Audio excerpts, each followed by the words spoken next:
चपला चमके चाहिए पवन पाए था कठोर।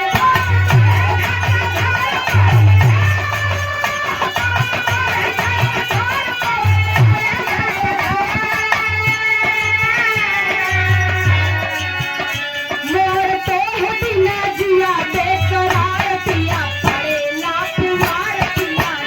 मोर तो है बिना जिया बेकरार पिया पुआर पिया।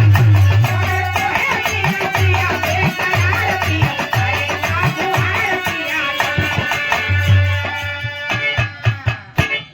बिरहा सुने वाले बाबूजी, ए सावन का पावन महीना में कजरी गावत मान आयल सावन सुहावन बहार पिया पड़ेला फुहार पिया। बाबूजी भगवान के लागत है कजरी नीक लागी है। रिमझिम फुहार की तरह पड़े लाग। छाई घटा घन घोर घोर बोले बनवा में मोर। एक बिरही के बाबू परदेसी परदेश में बा,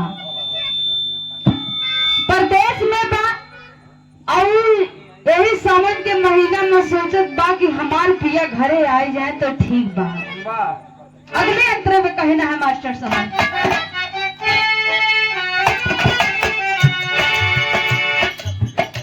जब से गई लतार देश भेज चिट्ठी ना संदेश।